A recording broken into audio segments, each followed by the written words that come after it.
Okay, this is from the book Holy Grail of Wisdom Quotes by me, and we're working through the letter A. We're almost done with the letter A. So the next person we encounter here is St. Augustine. He lived from 354 AD to 430 AD. So he was living right around the time when the Roman Empire was collapsing. And after the sack of Rome in 410 AD by Alaric the Goth, St. Augustine wrote the great famous book, The City of God, with sort of the vision of keeping Christianity alive through the fall of Rome and onward from that time. And we're almost ready to write the same sort of book about Western civilization. So The City of God, De Civitate Dei, Christian epic. He began it in 413 AD, finished in 426 AD. Augustine had a good basic education. He was greatly influenced by Cicero. He used to be a teacher of rhetoric. And that's a good thing because then he learned how to write better. He was, of course, highly skilled in reading Latin, but he didn't know Greek very well. He'd previously, read the Timaeus by Plato that had been, translated by Cicero into Latin. And he was very heavily influenced by Plato. And you might have heard me before talk about the two major strains of Christianity. There's Plato going through Augustine, going into Protestantism. There is Aristotle going through Aquinas and building into Catholicism. And it is really the Aristotelianism of Aquinas that set the stage for the great Italian Renaissance, okay, and European Renaissance. That's where that comes from, versus the Platonic strain through Augustine, and Martin Luther was a Augustinian monk. That set the stage for Protestantism, okay? And Protestantism, in my opinion, by the way, I'm Catholic just because my father was from Ireland. He's an Irish Catholic. My mother was from Puerto Rico. She's a Puerto Rican Catholic. So that's kind of what I was raised in. But I'm not dogmatic at all. I've read tons and tons of Bible commentary. And once you've read all that stuff, you don't take dogma very seriously. You basically, you're grateful for the message of Christ, the Ten Commandments, and everybody be nice to each other. But I think it's silly to argue about details of dogma that can't be resolved, and there is no way to resolve them.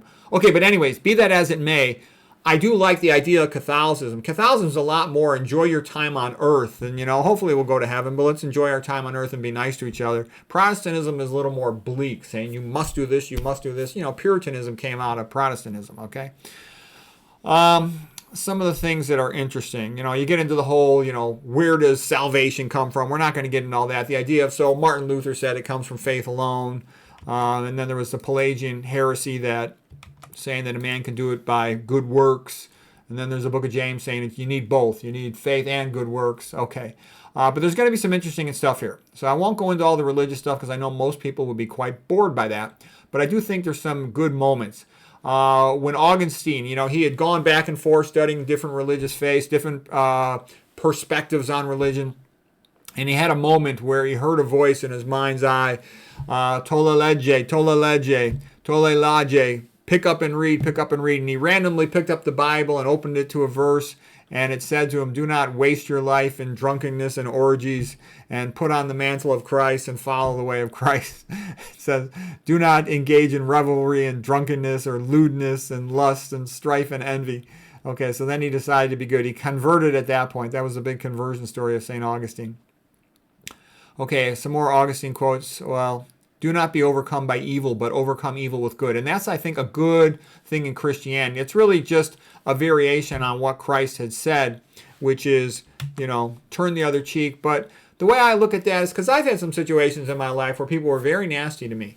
And what I've usually found the best thing to do is try to just be nice, if that's possible. It's not always possible, but that's what you try to do.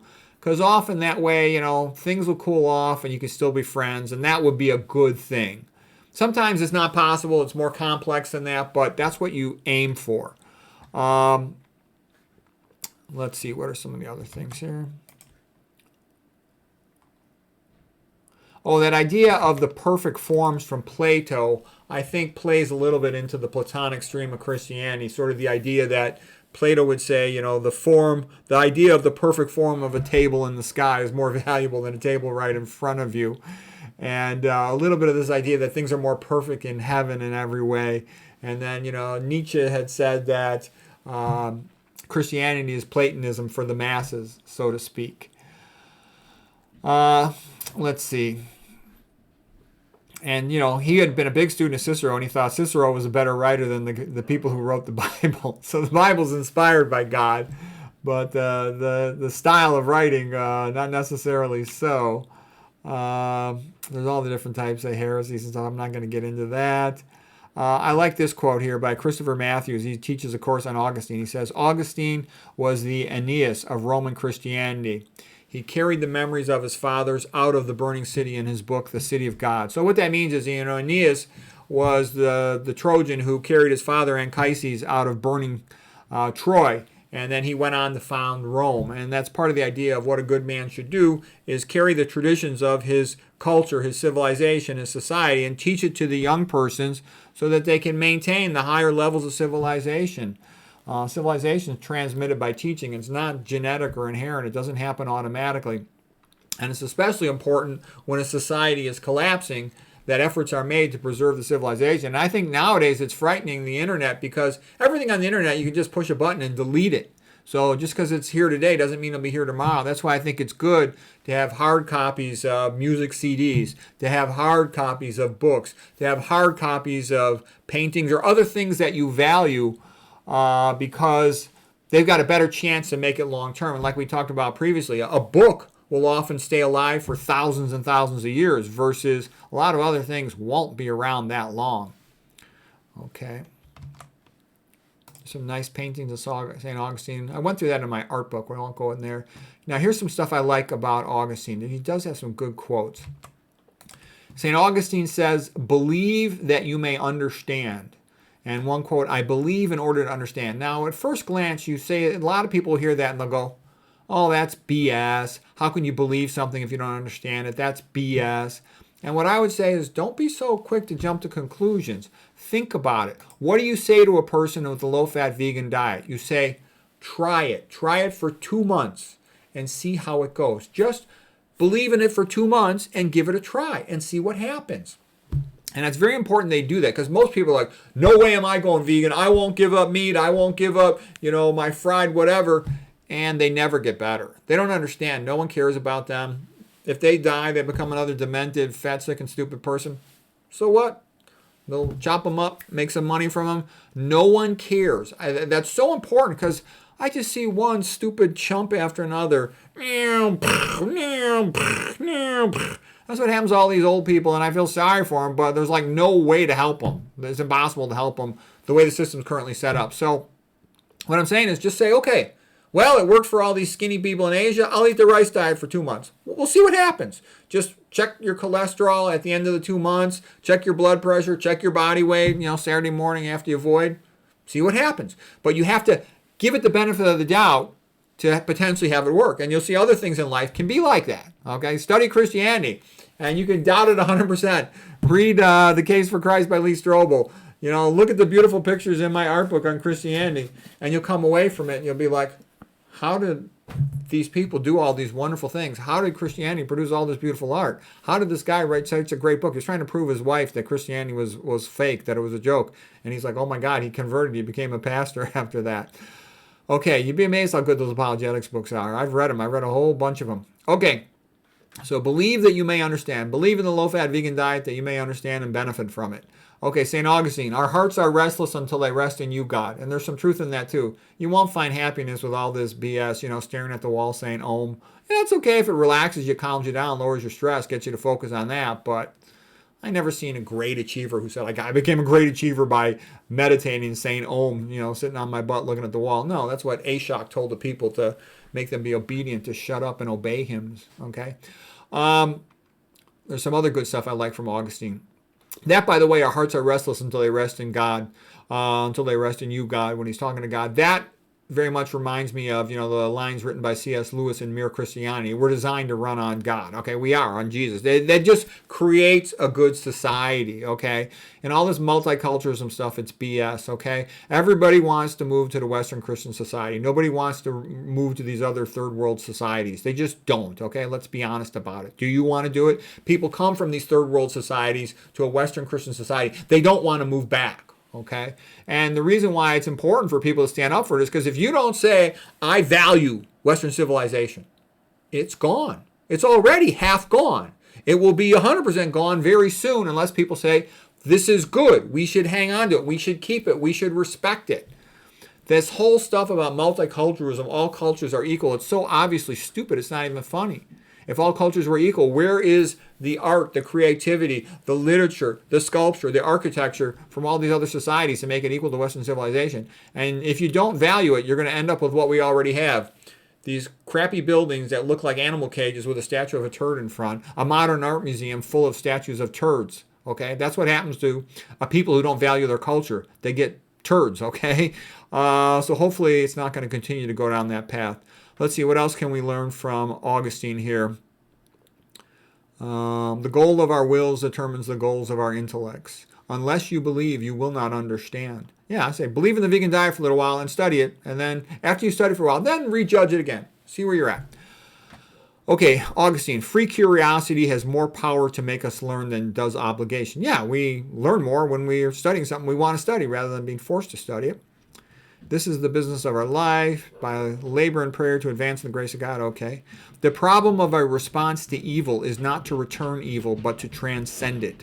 The key question is to what will you... Okay, so I like that, like I was sort of saying earlier. Instead of, getting all pissed off, it depends on the situation, but most of the time, the best thing to do is chill out. Like, let's say you're dealing with a woman, okay? Your wife or some other woman, all right? And she's all pissed off at you. I've learned from a lot of experience that quite often a woman, a girlfriend, a wife will never admit she was wrong. But if you kind of let it slide, you let her know that you think she was unfair and unreasonable, and you just chill out and you wait a day or two, quite often she'll never admit she was wrong, but she'll know she was wrong, and she'll do something nice, and everything you'll reconcile and everything will be good. But if you make too big of a fuss out of it, then she'll just get madder at you. So the best thing to do is say, I don't think that was fair, let it go, wait a day or two, and she'll often try to do something nice to make it up to you. And that works out just fine. She's not going to admit she was wrong, but she's going to make an effort to reconcile, and you will reconcile, and you'll both be better off. Okay, so yeah, so that kind of goes back to the idea of Christ saying, turn the other cheek. And you can look at that in different ways, metaphorically, figuratively, but there is some brilliance in there. And that's what I meant too, like when I talked about the book Quo Vadis, where Petronius had said, the Greeks taught us scholarship and poetry and history and beauty.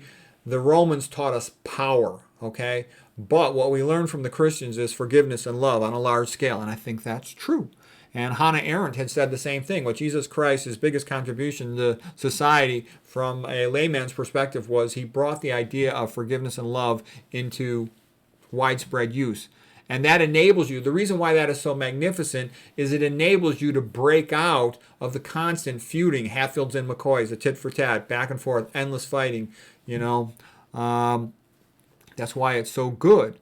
Okay, and there's a little bit of that going back to the ancient Greeks, with the Oresteia, okay, but Orestes and the Oresteia, but, it's really big with Christianity. That's what it turns. And like I said, the ancient Greeks were really the feeder for the cultural mindset of Christianity. That's why, the Bible was written in Greek, okay? The New Testament was written in Greek. That's an important point.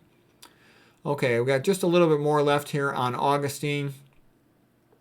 Oh, here's a famous quote by Augustine. He said, give me chastity, but not yet. He didn't want to give up his girlfriend. And I don't think religious people should have to give up their girlfriends and their wives. I think that whole idea of celibacy is stupid. I think it's ruined the priesthood in Catholicism, and that's why the Catholic Church is in so much trouble now, because of celibacy. If they didn't require celibacy, they'd get much, much better men. They'd have much, much more men applying for those priest jobs, and they would have better priests, and get rid of the 503 nonprofit status, and you'll have much better priests. Okay, St. Augustine continues, of the pagans, Plato and the Platonists are closest to us. So yeah, like I said, he was heavily influenced by Plato. Just a couple quotes by Augustus, and then we'll let this one go for today. He was Octavian, who began the concept of the Roman Empire after the Republic had faded. He won his big battle over Mark Antony. Mark Antony was quite whipped, as you well know, with Cleopatra and the disastrous problem at Actium and whatnot. That's where he had, Augustus had his big victory over Mark Antony. So anyways, just two quotes by Augustus.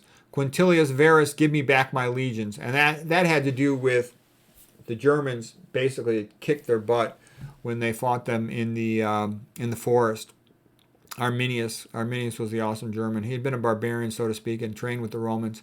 And then when they had a battle in the forest, he kicked the butt off the Roman legions of Varus. And Augustus was pretty sad about that. Okay, Augustus continues. I found Rome a city of bricks and left it a city of marble. So Augustus was a great, politician guy, but he's not that inspiring beyond that. He did, well, some things he did. Like, for example, he would take an old institution and he would keep the nomenclature, but he would change the meaning of everything. And it was a way to sucker all the people into accepting things. And he would rule indirectly. He'd let all these people have pompous, titles, but he was really, like a monarch controlling the whole show. Okay, so anyways, that's it for quotes with the letter A for today. Hope that was helpful.